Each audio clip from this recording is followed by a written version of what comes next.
Oi, pessoal. Hoje, dia 2 de abril, dia e mês, né, da conscientização pelo autismo. E também meu primeiro vídeo. Acho que não teria uma outra data mais oportuna. Sou psiquiatra infantil. E tenho percorrido o caminho do tratamento integrativo do autismo. Eu vou explicar um pouquinho disso também. Falar do autismo é algo que me emociona muito. Não que eu tenha parentes ou filhos autistas, eu não tenho, mas entender o autismo e prestar auxílio para os meus pacientes, para as famílias dos meus pacientes, foi uma resposta muito grande de Deus, assim, no meu coração. Sempre que a gente tem a oportunidade de encontrar alguns colegas, muitos deles com filhos autistas, eu sempre digo que a sensação que eu tenho é que o autismo, ele foi uma oportunidade que Deus tem nos dado pra gente se atentar ao que realmente interessa e pra gente cuidar um pouco melhor do lugar que a gente vive. Isso porque a gente tem visto aí, né, todo mundo vê cada dia mais quantos autistas nas ruas, nas escolas, né, as crianças nascem e passa um pouco, a mãe fala, eu descobri que meu filho é autista. Então, realmente, a gente está tendo muitos casos. E por quê, então? Sempre teve ou está realmente tendo um número muito grande de autistas, né? E sim, gente, está tendo um número muito alto de pacientes com transtorno do espectro autista. Obviamente também porque os critérios se ampliaram e algumas alterações podem entrar dentro do diagnóstico, mais pessoas capacitadas para fazer o diagnóstico, mas até um tempo atrás, os diagnósticos de autismo geralmente já vinham ali nos primeiros meses de vida, né? Algo ali bem do nascimento. E principalmente um transtorno relacionado à genética, né? Tinha outras alterações genéticas que faziam com que a criança tinha o comportamento de um autista. E aí a gente lembra que o diagnóstico é baseado em alterações comportamentais, né? Eu tenho alteração da interação social, eu tenho alteração da linguagem, eu tenho alterações motoras, né? Em algumas estereotipias, o interesse restrito, uma certa dificuldade de abstração, um apego à rotina, enfim, várias características muito minuciosas. A questão o aumento que houve foi um aumento muito grande e a nossa genética praticamente não se alterou. Então a gente tem visto que aproximadamente 40% desses casos que aumentaram, né, estão relacionados ao ambiente. Mas como assim ambiente? E eu sempre peço para que as pessoas reflitam comigo alguns aspectos, né? O número 1 deles de quando nascemos até 1 ano de idade, nós nascemos indefesos, sem falar, sem nem abrir os olhos. E com 1 ano de idade a gente já troca primeiros passos, fala primeiras palavras, ri, identifica objetos. Gente, em poucos meses nós temos muitos ganhos cerebrais. Nós temos saltos neurológicos gigantescos. Nós temos neurônios sendo formados a todo momento, conexões sendo formadas a todo momento.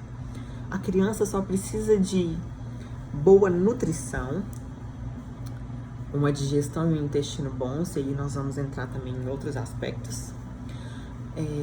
Higiene, carinho, afeto, continência emocional, e ela vai desenvolver, e ser estimulada, né? E ela vai desenvolver. Então, assim, a gente pensa que quando o neurodesenvolvimento não está acontecendo de maneira adequada, poxa, alguma coisa estranha está acontecendo no corpo dessa criança. Porque imaginem que para que eu forme neurônios e conexões, eu preciso de nutrientes.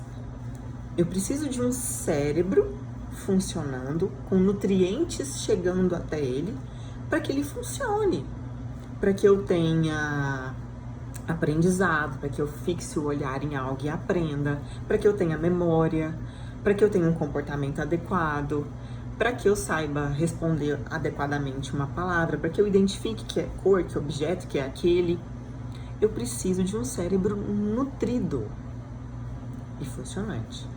Então eu brinco e isso tento explicar para os pacientes, deixa eu só arrumar isso aqui, que o nosso corpo, ele é como se fosse um monte de engrenagens. Aquelas engrenagens de indústria, um monte de engrenagem. E eu explico que quando algo não está legal no nosso corpo, algo não está funcionando plenamente, é como se a gente pegasse uma chave de fenda e enfiasse no meio dessas engrenagens. Talvez ela até rode, mas ela não vai rodar com a mesma fluidez que deveria rodar. Assim parece ser o neurodesenvolvimento. Algumas coisas vão entrando ali e vão travando esse neurodesenvolvimento. E aí quando eu falo de autismo, e aí principalmente o que a gente tem visto atualmente, né? O padrão, as características da evolução, elas mudaram. Então hoje a gente tem principalmente o que a gente fala de autismo regressivo. A criança nasce normal, a mãe fala, doutor, ela nasceu normal. Olhava no meu olho, brincava, interagia, mas de repente, nos fatídicos 18 meses, a criança parou de falar, ela parou de olhar, ela não interagiu mais e dali então ela começou a regredir no neurodesenvolvimento. E aí, para tentar explicar isso para os pais, a gente tenta fazer algumas associações, né? E principalmente para explicar essa questão do ambiente. E aí, como que entraria isso, né? Deixa eu organizar isso aqui melhor.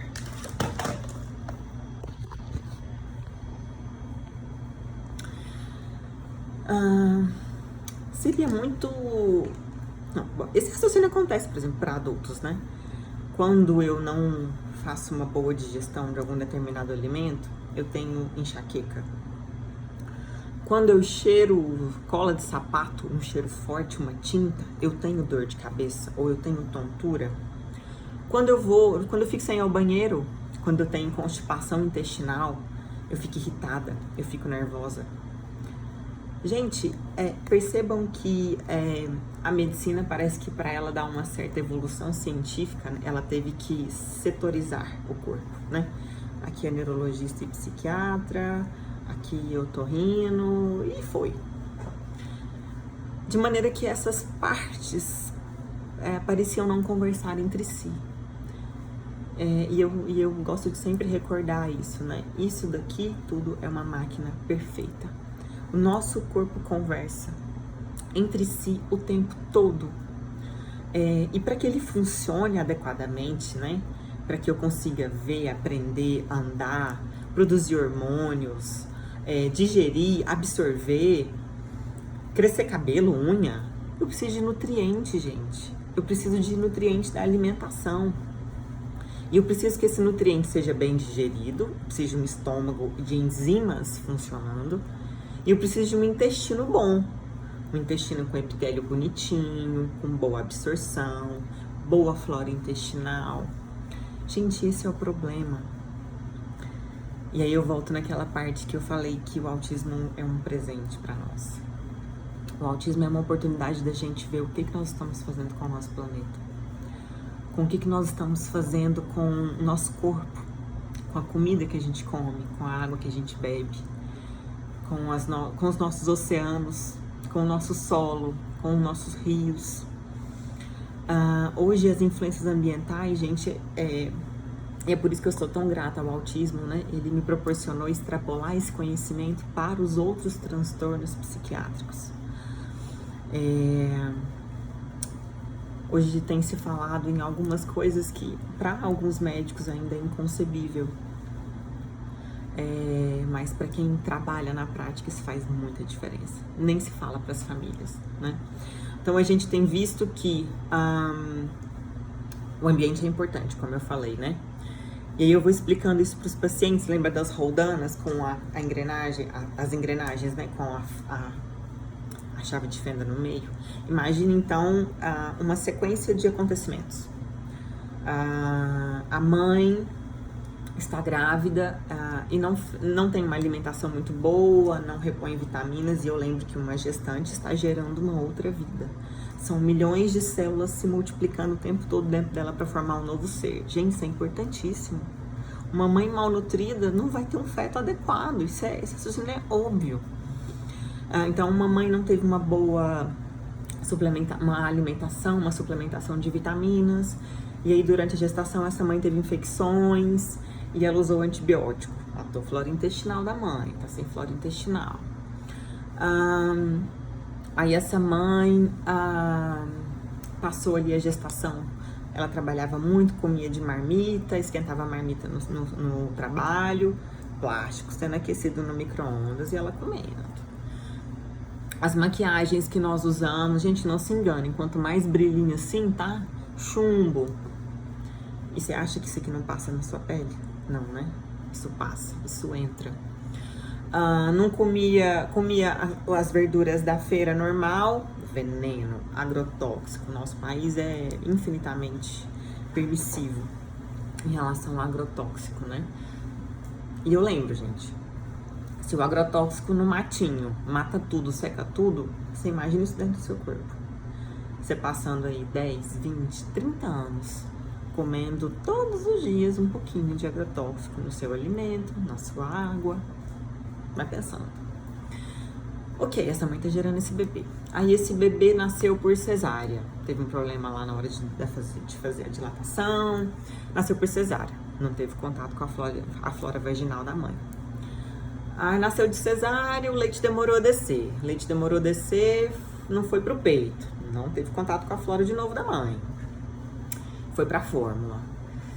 O neném indo pra fórmula, não iniciou uma sucção boa, a mãe não amamentou. A mãe continuou na fórmula. Continuou na fórmula e eu tenho leite de vaca, que é um leite impróprio para uso, né, em recém-nascidos. Com características de composição química e nutricional totalmente diferente daquilo que nós precisamos. E o detalhe mais importante, né? O leite materno, ele tem alguns sinalizadores que conseguem ir lá no intestino do bebê e estimular o intestino do bebê a construir a sua própria imunidade. Isso não é feito, gente. Então tá, então nós temos um bebê que nasceu de parto cesárea, que não amamentou, que não tem uma boa flora. E aí, se ele não tem uma boa flora e ele usa fórmula, é aquele bebê que começa com refluxo, otite, sinusite, e aí antibiótico, menos flora intestinal. Então imagine, gente, isso um tambor, um tonel. Aí entra, a gente vai colocando os fatores.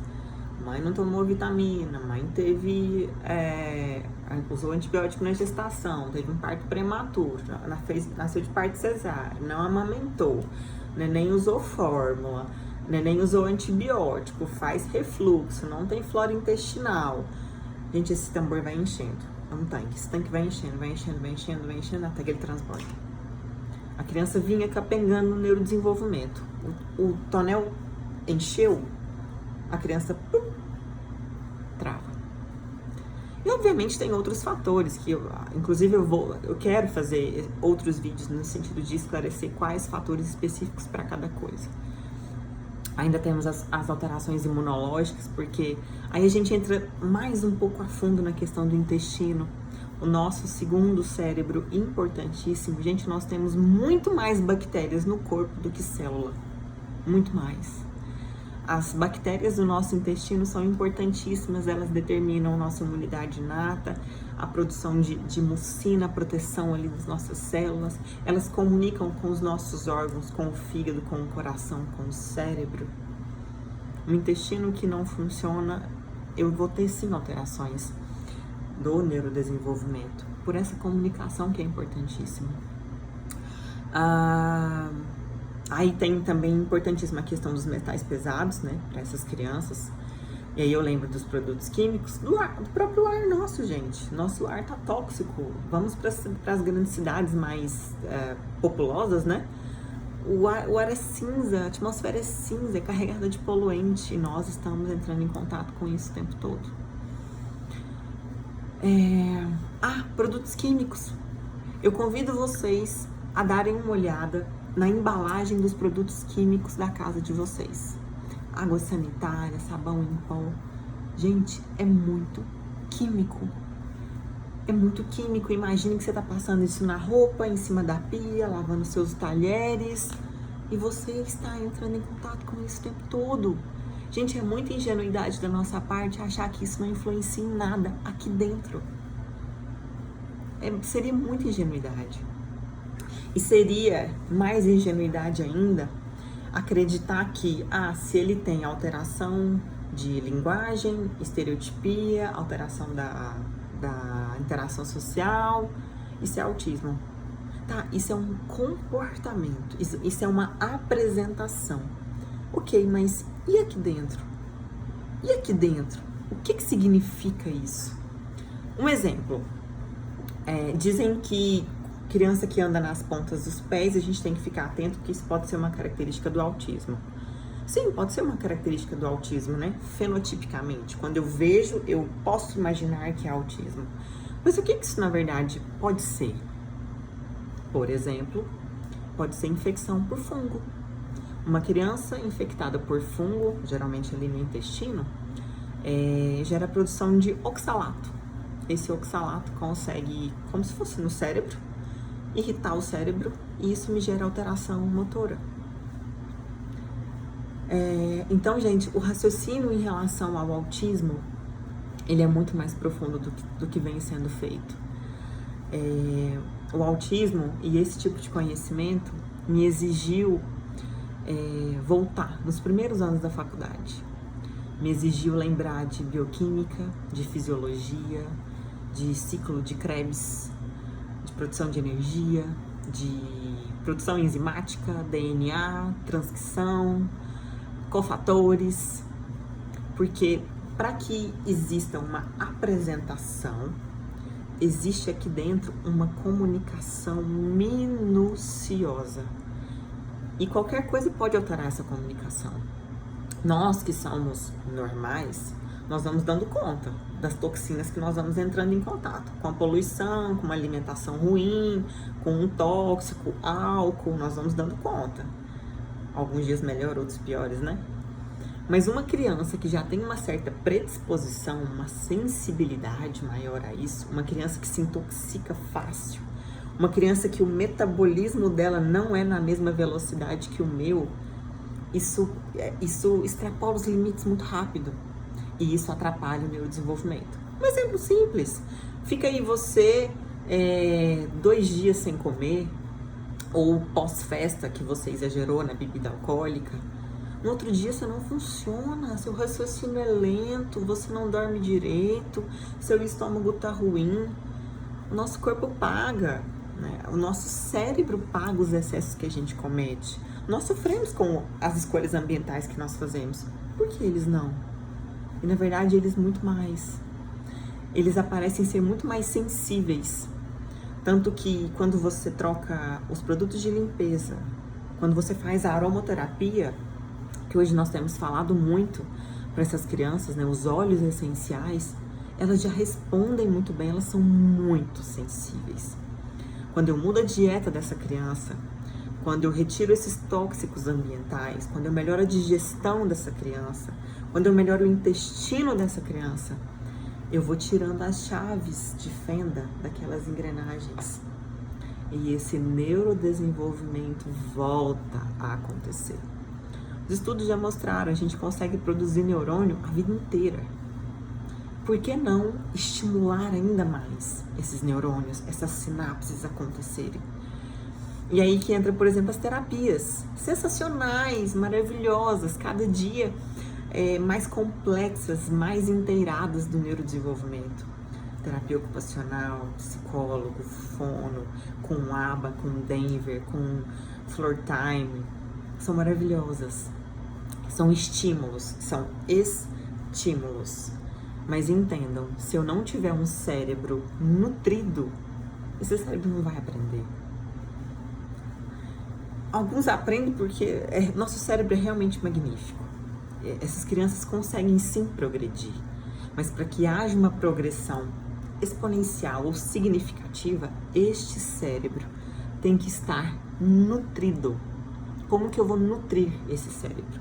Tirando as toxinas, aquilo que intoxica essa criança, eliminando o que já tem aqui, né? Então investigando se tem verminose, se tem fungo, se tem bactéria, repondo com algumas coisas importantes, algumas vitaminas, suplementos, nutrientes, flora intestinal e obviamente mantendo isso, e aí depois disso tudo vindo e estimulando essa criança. Então muito tem se falado, por exemplo, né, dos nossos alimentos. Gente, a coisa da dieta sem glúten, dieta sem leite, né? No caso aqui a caseína, que é importante. Aí a gente entra em discussões muito grandes e obviamente com o tempo a gente vai entendendo um pouco melhor isso. Pessoas comem pão há muitos anos, na Europa se come pão em praticamente todas as refeições.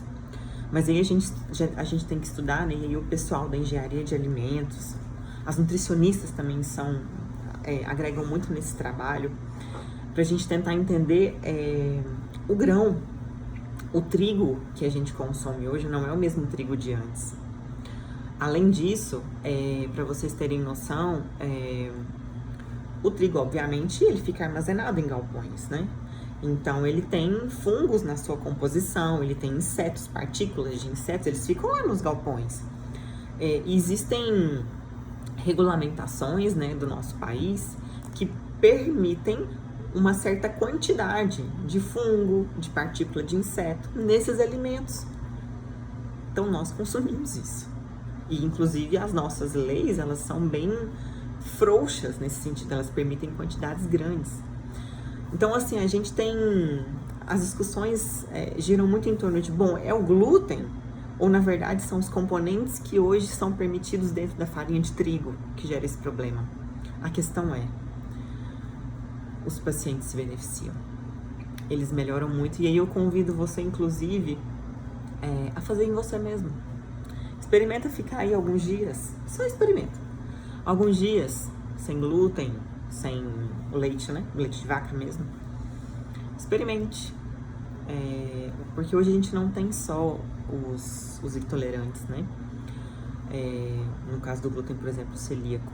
Nós temos os pacientes que têm sensibilidade. E quando a gente retira, que é um tóxico, né? Quando eu retiro isso, esse cérebro começa a funcionar. Porque é como se esse alimento tóxico, ele entra no seu estômago, chega no seu intestino. No seu intestino, ele gerando essa toxicidade, ele altera a flora intestinal. Se ele altera a flora intestinal, esse intestino fica mais suscetível. As células que estão aqui, elas começam a abrir espaços entre elas por conta da inflamação. E ó, coisas, alimentos, nutrientes que deveriam passar aqui e ser absorvidos, ser divididinhos bem certinho para depois serem absorvidos, chegam em partículas grandes. Partículas grandes no intestino gera reação do meu sistema imunológico que está aqui embaixo e gera produção de anticorpos. Esses anticorpos vão pipocando pelo corpo. Doenças autoimunes. E aí vem, inclusive, o componente imunológico do autismo.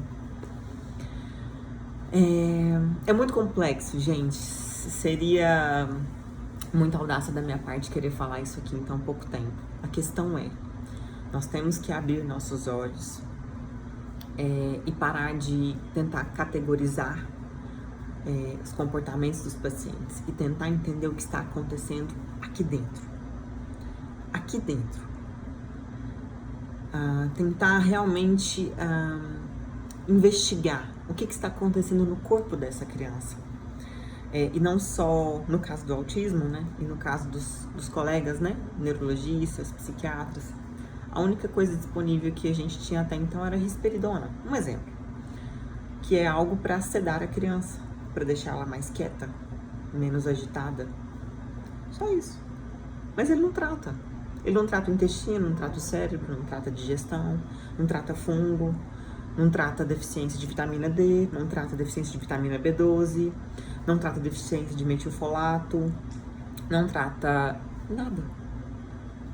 E aí a criança vai passando os anos sem ter o devido suporte nutricional, suporte médico, com certeza está nas terapias, mas o neurodesenvolvimento não vai ser amplamente recuperado.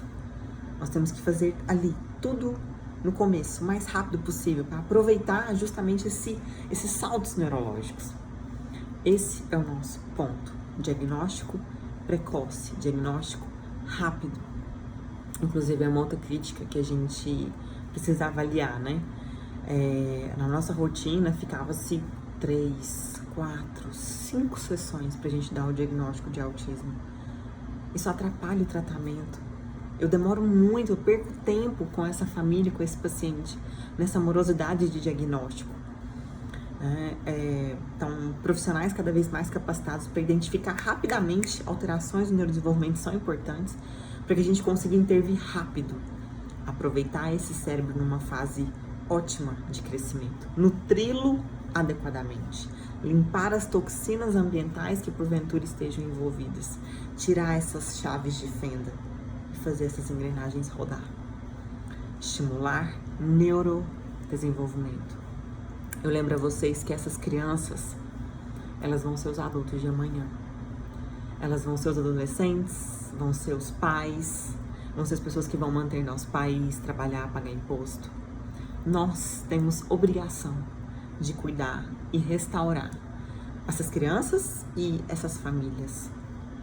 As famílias hoje dos autistas são famílias que vivem isso o tempo todo, 24 horas.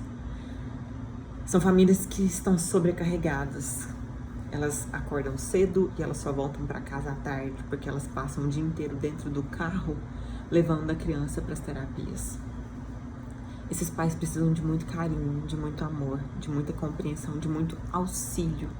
Então, se o seu sobrinho, o seu neto estiver em dieta, em suplementação, apoie esses pais, ajude-os. Não dê escondido a comidinha, o docinho. Tadinho! Tadinho não, gente. Tadinho é quando eu acho que ele nunca vai ser capaz de melhorar. Eu tenho que, na verdade, estimular essa criança. Fazer tudo por ela e por esses pais. Com certeza eu quero vir trazer outras informações sobre isso. Obviamente, extrapolar para outros transtornos, né? TDAH, por exemplo. A gente pode extrapolar muita coisa para o TDAH, que é um déficit de atenção. Eu quero fazer isso sim. Enfim, autismo, eu sou grata, eu sou eternamente grata ao autismo, ao conhecimento que ele me trouxe, às memórias que ele me trouxe, e aos amigos e profissionais que eu conheci, que são os profissionais que eu rezo todas as noites agradecendo por ter conhecido. Mudaram a minha vida, o meu jeito de ver medicina, o meu jeito de ajudar as pessoas, e o jeito, inclusive, de tratar de mim mesma. Eu sou muito grata. Um beijo.